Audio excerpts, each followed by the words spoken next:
Hello students, how are you? Last day I was making video inductor connected with AC source. So power चला गया था तो कुछ उस पार्ट उसका कुछ पार्ट जो है रह गया था. Now first we can complete. After that you will study capacitor connected with AC source. Now you can see this you have read inductor connected with AC source. और हम लोगों ने ये चला था class 12 physics chapter 7 alternating current and lesson lecture 6. We are study inductive reactance XL.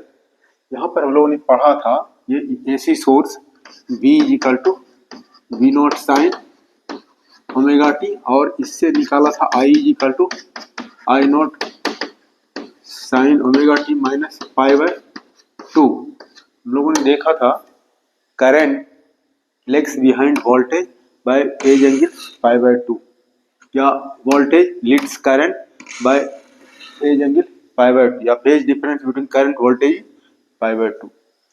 और इसका जो रेसिस्टेंस है ये इंडक्टर है, प्योर इंडक्टर है. इसका जो रेसिस्टेंस है उस रेसिस्टेंस को क्या कहते हैं? इंडक्टिव रिएक्टेंस कहते हैं.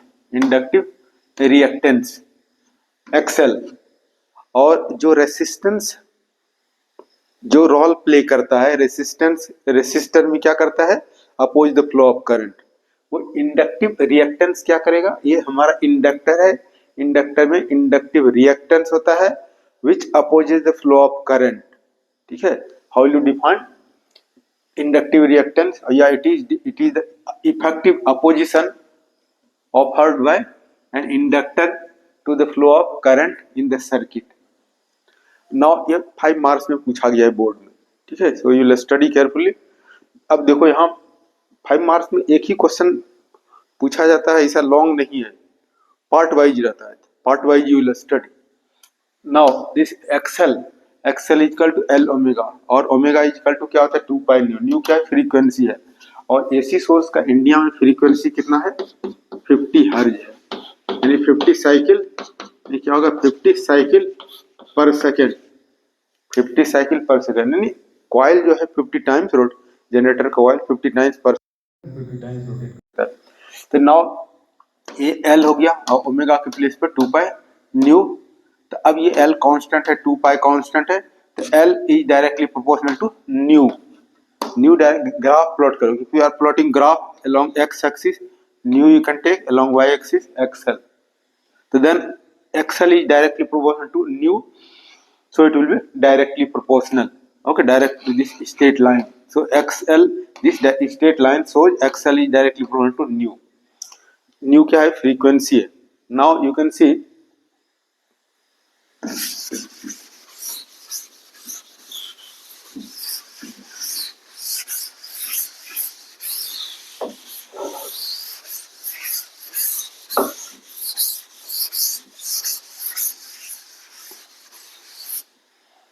now this you have seen xl is equal to l 2 pi nu. for DC के लिए न्यू क्या है? न्यू 0 होता है. न्यू 0 हो गया तो क्या हो गया? 0 हो गया. एक्सएल क्या हो जाएगा? XL is equal to 0. XL 0 है मीन्स अगर एसी सोर्स है, अगर हम यहाँ डीसी सोर्स कनेक्ट करें तो क्या हो गया? ये एक्सएल इंडक्टिव रिएक्टेंस यानी रेसिस्टेंस विल बी 0. देन ये डीसी कैन फ्लो इजिली. अगर यहाँ एसी के प्लेस पर अगर हम डीसी सोर्स बैटरी अगर कनेक्ट कर दें, ये हमारा कॉइल है, इसको अगर हम डीसी सोर्स से कनेक्ट कर दें, डीसी सोर्स से, तो current easily will flow through inductor. क्या कर सकते हो? The inductor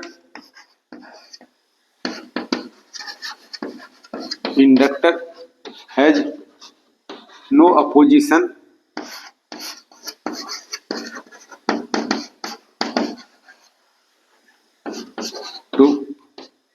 to the flow of current. Inductor has no opposition to the flow of current, यानी 10 कह सकते हो DC can flow through the inductor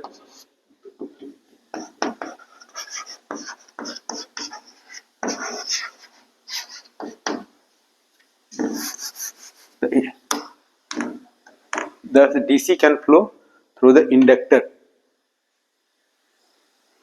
So that you are seeing thus DC can flow through the inductor easily.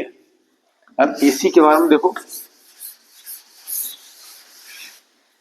ये हमारा क्या है, XL is equal to L 2 for AC। और AC source अगर कनेक्ट कर दें तो फ्रीक्वेंसी क्या है, 50 है। 50 मीन फाइनाइट वैल्यू, कुछ वैल्यू है,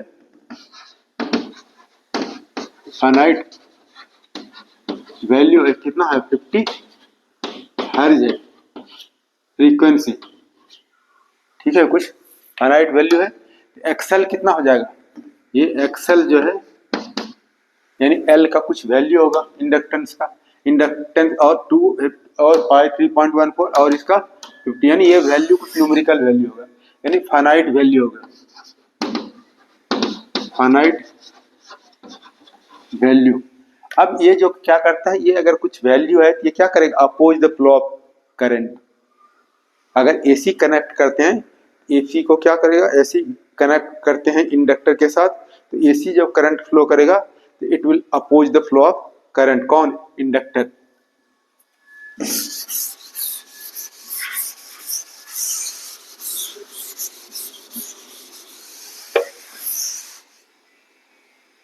क्या होगा, 10 the inductor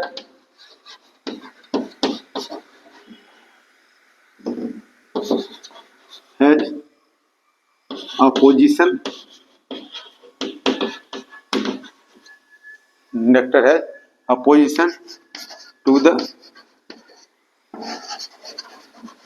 flow of AC. This you have read, inductor, okay, has some opposition to the flow of current. These third you have read.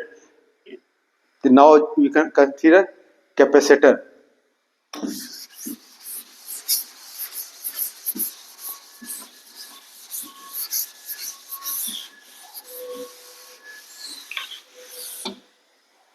Capacitor you can study.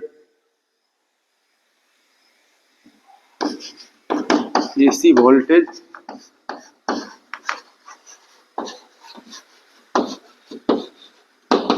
applied to a capacitor,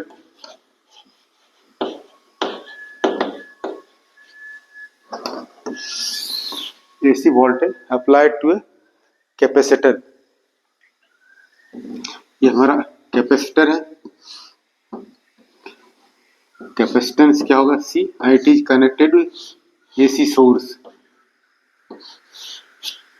और ये क्या हो जाएगा, AC source है, और ये V is equal to V0 sine omega t. Now एक बार पूछा गया है 5 मार्क्स में question, so in this way you will study carefully. क्या है, AC voltage applied to a capacitor, क्या है, consider a capacitor of capacitance C connected with AC source.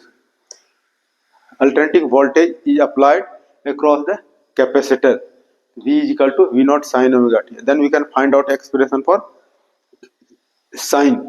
क्या हो गया, consider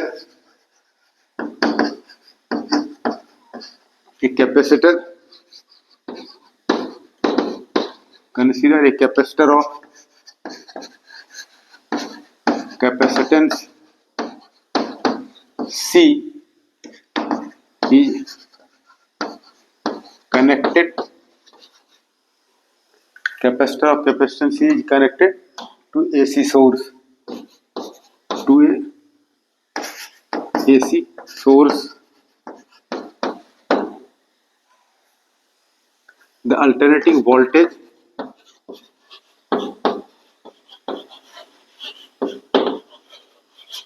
alternating voltage applied to a capacitor is क्या हो जाएगा, V is equal to V naught sine omega t, इसी क्वालिटी इक्वेशन 1। अब क्या फाइंड आउट करना है, इक्वेशन फॉर आई के लिए, करंट के लिए, ठीक है। अब ये कैपेसिटेंस C है, ये पोटेंशियल डिफरेंस अक्रॉस दिस क्या है, V है, और चार्ज क्या है, ये Q चार्ज है। Let Q be the charge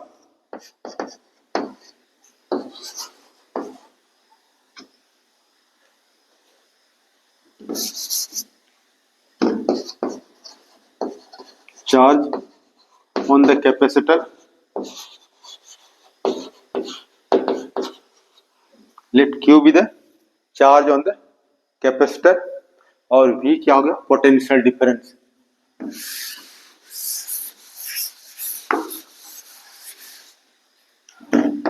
and V be the potential difference.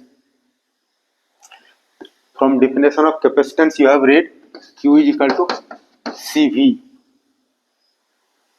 This you have read definition from definition of capacitance.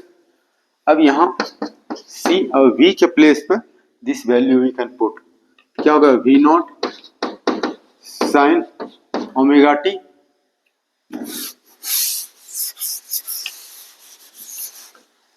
ये इक्वेशन हमारा है, V is equal to V naught sine omega t, equation 1 you can consider, later we need. Now we can find out equation for I के लिए, this also you can keep here, C हो गया, V के place V naught sine omega T, ठीक है। अब current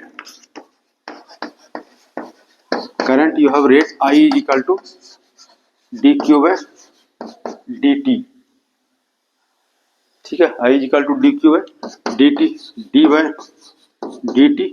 अब q के प्लेस पे this value we can put, क्या हो जाएगा, c v naught sine omega t, ये I is equal to c v naught constant है, बाहर निकाल सकते हो।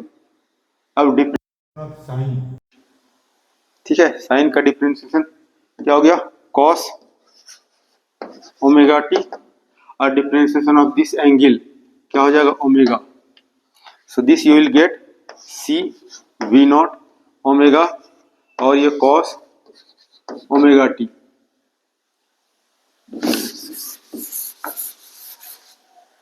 Now this I is equal to क्या हो जाएगा, V naught by 1 by C omega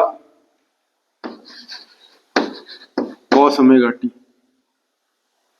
इसको हम लोग लिख सकते हैं V naught by C omega, 1 by C omega.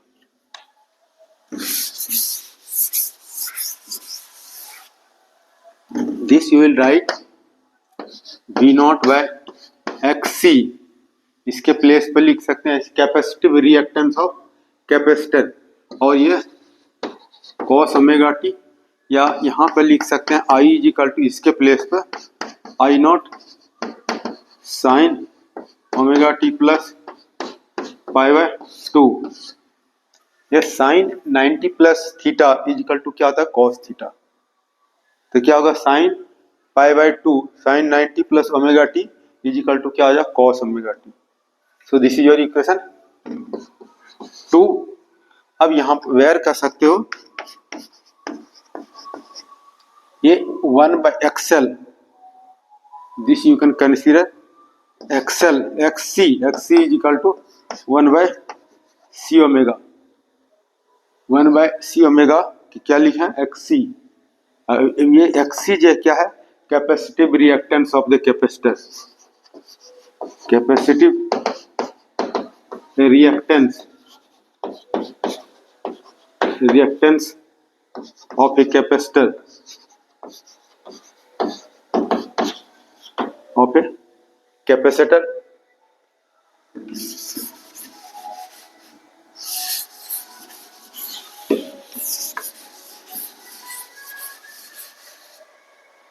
और ये हमारा आई नॉट जो है peak value, you have read V is equal to I R, और ये I इज इक्वल टू क्या होगा V by R, I is equal to V by R, यहाँ V नॉट कह सकते हो, और R ये देख रहे हो R, इस कैपेसिटेंस के लिए ये हमारा XC R हो जाएगा।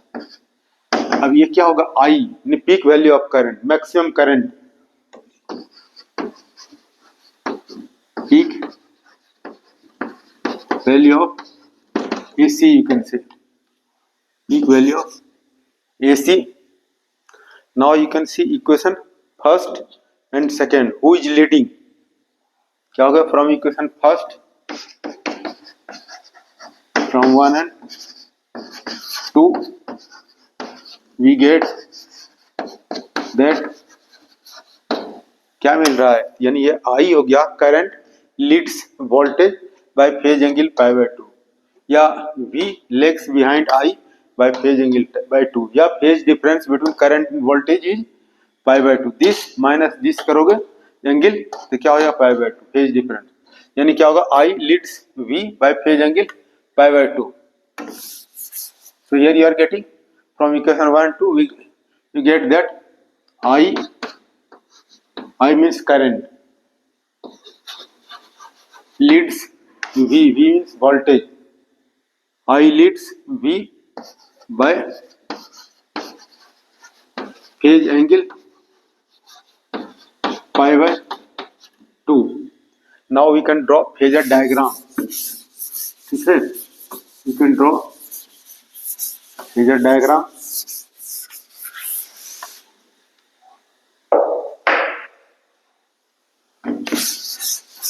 How you draw the phasor diagram?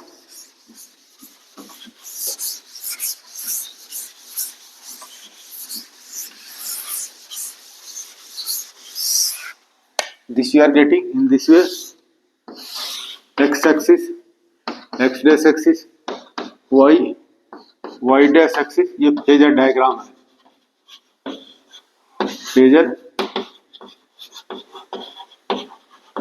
phasor diagram.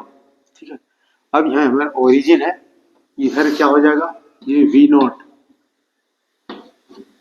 क्या हो जाएगा ओमेगा T, और ये प्रोजेक्शन जो है this projection will be V. अब क्या है इधर से देखो, ये हमारा क्या हो जाएगा I नॉट, और ये एंगल क्या हो जाएगा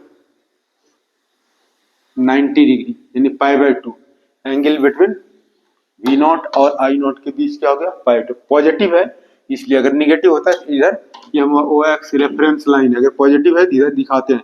V के लिए क्या हो गया, यहाँ जब देखो कि V इज इक्वल टू क्या होगा V naught sine omega T, और इधर I is equal to I naught sine omega t plus pi by 2. यहाँ देखो V इज इक्वल टू क्या है V naught sine omega T, हमारा V नॉट क्या एंगल साइन ओमेगा टी, हमारा ओ x reference line इधर, और यहाँ क्या है पॉजिटिव है तो क्या इधर दिखाओगे, अगर निगेटिव होता ओ एक्स रेफरेंस लाइन के नीचे दिखाते, यानी I leads V by phase angle pi by 2, यानी angle between V and I के बीच कितना हो गया ये पाई बाय 2 90 डिग्री. अब इसका ये प्रोजेक्शन है दिस इज V, अब इसका ये जो प्रोजेक्शन होगा this will be perpendicular draw, so this will be your I, this is your phasor diagram. So figure you are seeing I leads V by phase angle pi by 2.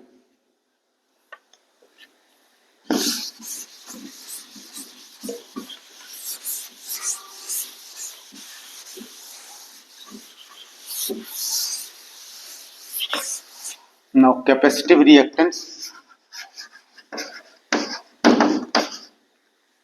capacity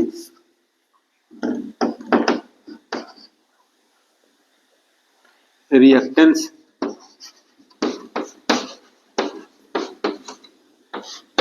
XC,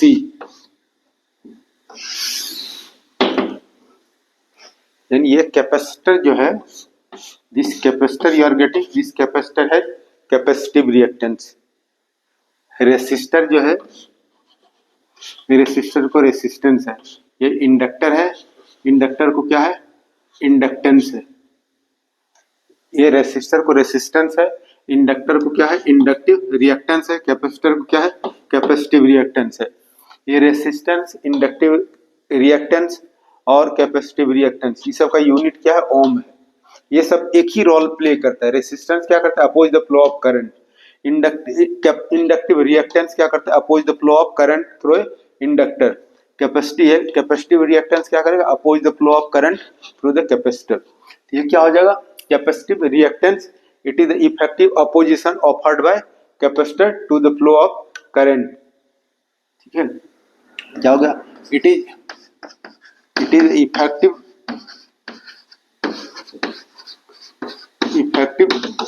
opposition offered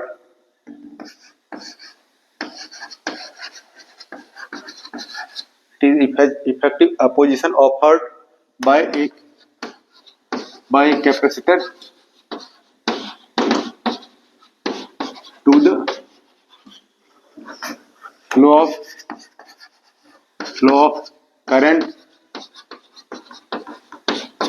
in the circuit.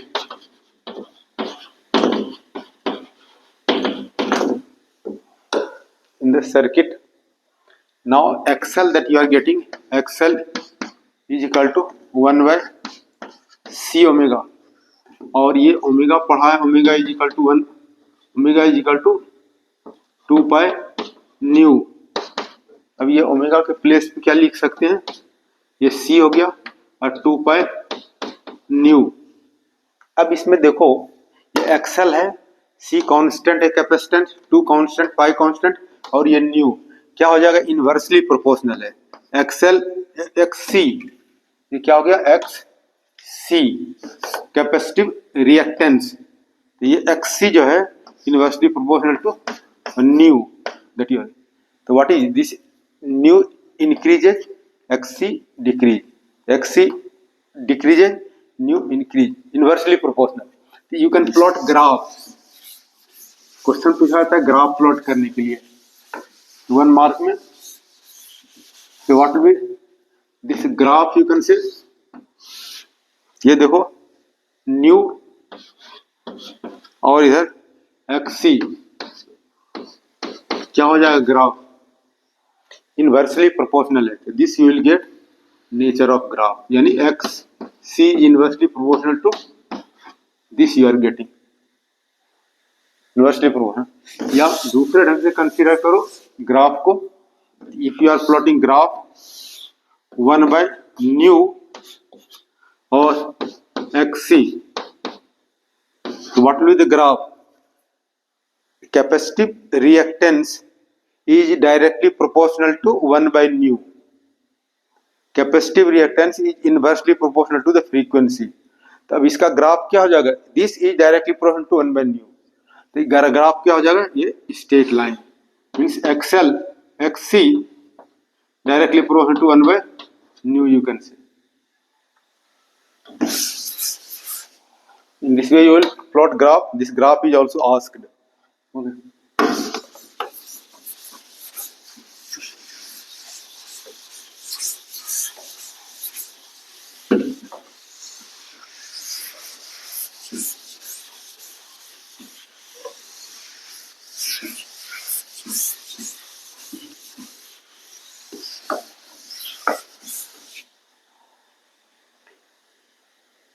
Now C XC is equal to 1 by C omega और 1 by C 2 by nu, और AC, ये हमारा new जो है क्या है, finite value,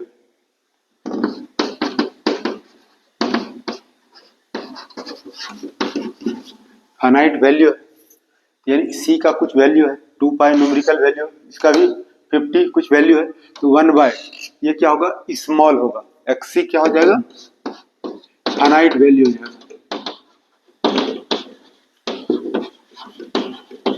finite value होगा। तो ये जो कैपेसिटर है कैपेसिटर को अगर हम कनेक्ट कर दें एसी सोर्स से, कैपेसिटर को एसी सोर्स से कनेक्ट कर दें तो क्या होगा, करंट फ्लो करेगा। इसलिए कि एक्सी जो है इसका रेसिस्टेंस, कैपेसिटिव रिएक्टेंस जो है ये फाइनाइट वैल्यू क्या होगा, स्मॉल वैल्यू कह सकते हो, स्मॉल फाइनाइट वैल्यू। नहीं, रेसिस्टेंस इसका क्या है, कम है। So AC can flow, so AC can flow through a capacitor.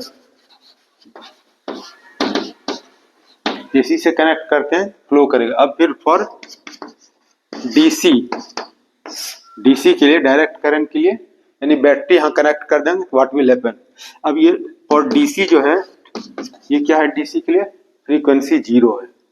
ठीक है, जब फ्रीक्वेंसी 0 हो गया, ये एक्सी 1 इसके प्लेस पे 0 लिखोगे तो क्या होगा, ये इनफाइनाइट हो जाएगा। क्या हो जाएगा, ये एक्सी जो है, XC is equal to infinite. यानी अगर हम ये कैपेसिटर को अगर हम कनेक्ट करते हैं ये बैटरी से या सेल से, ये सी हो गया, ये पॉजिटिव टर्मिनल और निगेटिव टर्मिनल, तो क्या होगा, डीसी फ्लो करेगा, क्योंकि रेसिस्टेंस जो क्या हो गया, इनफाइनाइट हो गया। So DC can not flow through, means this capacitor has infinite capacitive reactance, so DC can not flow through capacitor. क्या लिख सकते हो, therefore DC can not flow through a capacitor. या दूसरे ढंग से देखो, डीसी यहां पर क्या, कैपेसिटर में क्या एयर है, इंसुलेटर है, वेट कंडक्टर है, तो कैसे फ्लो करेगा, इट विल नॉट, बिकॉज ये क्या क्या हो गया, इसका रेसिस्टेंस अधिक है, कैपेसिटिव रिएक्टेंस इनफाइनाइट है। In this way you have read, ठीक है, इंडक्टर का पढ़ा, कैपेसिटर का पढ़ा। In this way if you are study, once it was asked for 5 marks question, long question. So now after that you will study LCR circuit next class. Okay, thank you for watching. Thank you very much. Please like, subscribe and share. Thank you very much.